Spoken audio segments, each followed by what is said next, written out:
people think you might have fallen into one or two of these old categories here, by the way? Well, I got it. You know, I pose this question because I don't care. This is just how I am. You find out a lot about me tonight here, all right? But if you fall into that position, yeah, you understand how detrimental subluxations are to you, okay?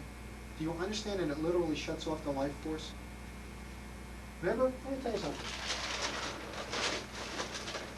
I'll prove to you just exactly how important it is all the way down to the end. We said the most important organ in the body was what? Brain and nerve system, right? What determines clinical death in an individual when somebody's dead? Brain. Flat brain wave, that's it, goodbye. Therefore, we can say that your nervous system working at 100% allows the innate intelligence of your body to express itself, thus allowing you to express 100% of your life potential. Okay? However, if we turn around and we shut off the nervous system from working at 100%, we now are working at less than 100%. The innate intelligence of your body can't get through.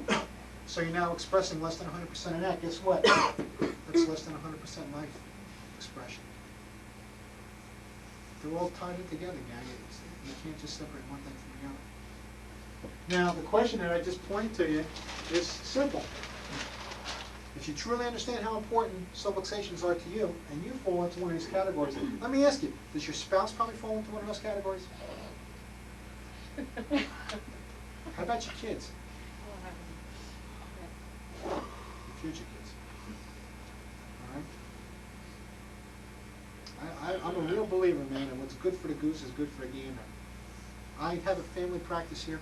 I detest when I see only one person from that family walking through that door. Because I know that you left the other 4 or 5 home to die. Because they got nerve interference. I can say that boldly, and I have no question. You know, all the physiology and anatomy in the world backs me up. I got no problem saying that. That's how important it is that you get your spines checked. Now, how does chiropractic relate to all of this? Now we finally get to chiropractic. See, chiropractic's simple. Chiropractic's a trilogy. It's a science, it's an art, and it's a philosophy. First of all, it's the science of locating vertebral subluxations. Secondly, it's the art of eliminating vertebral subluxations, allowing a return of what? Function and better health.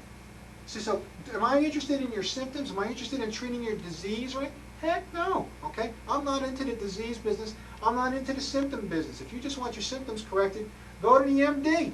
He's great. He'll give you all the pills you want. You want the cause of your problem corrected, you want the subluxation removed, well then you're in the right place. And stay with me until we make a correction. I'd rather not start with somebody than not finish. Okay? So everybody that's here, if you're going to get your subluxations corrected, let's stay on this thing and keep with it. You all understand that now?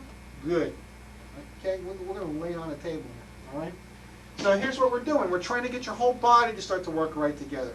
Get the whole thing to start working right. Doesn't it make more sense than just waiting until you finally hit a crisis point and then worried about treating that individual thing? Heck, let's get it to the point where we don't even have, where we can get to prevention. Let's keep from getting the problems in the first place. That's even the part that I look at the most. Lastly, philosophy of life and health concerned with the relationship of the human species with its environment and its position within the framework of natural law. Okay? So chiropractic is science and art and a philosophy. Great. Congratulations. I now consider you part of what I call the informed minority. All right? See, you know what chiropractic really is now.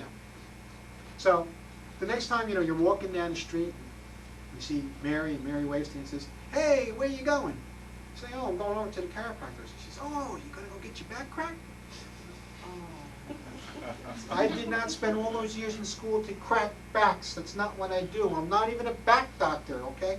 I consider myself a doctor of health. But what you can now intelligently say to Mary is, "Wait a minute, Mary, hold the phone here. Wait a minute. Don't you know that your nerves control your entire body, how your body works? Okay? And there are these things called subluxations where the vertebrae of your spine go out of place and interfere with the nerves. And your body can't work right because it shuts off the power, Mary, from the brain to the tissue cells. You can't work right. And I go to my chiropractor because he gives me an adjustment, not a treatment, an adjustment, and he corrects the subluxations in my spine so that the pressure comes off the nerve and now my body can start to work right. And Mary, guess what? No drugs and no surgery. Wow, that sounds great. She says, "I think I'll check out too." I'm going to leave you with a little story which kind of gives us a synopsis of what chiropractic's about and what we're talking about here tonight. Then I'm going to answer some questions. And all you folks who are going to see your x-rays, you got it. Tonight, I'm going to go right inside there. You'll see everything. I'll show you just exactly what's going on here. This is a little story about the three gods who had the secret to life and health. But they wanted to hide it from mankind. The first little god said, well, I know where we can hide the secret to life and health. Let's go hide it on the highest mountaintop.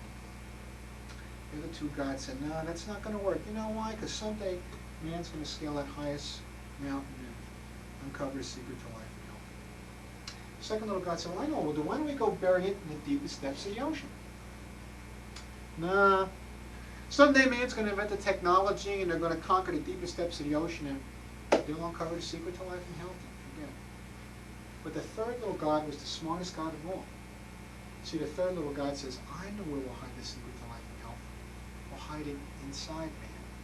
We'll never think to look for it there. That's where it is. It's not in the pill. It's not in the potion. It's not in the lotion. It's inside here. It's always been inside here. What chiropractic is the vehicle to allow the interference that's occurred inside here to be corrected so that that healing capacity of the body can express itself and can heal you. The power that made the body heals the body. That same force that put those two cells together, and at 280 days you had this little baby. Guess what? That innate intelligence didn't leave you when you left your mama's womb. It's still with you today. It still heals the cuts, heals the fractures. It's not the drugs.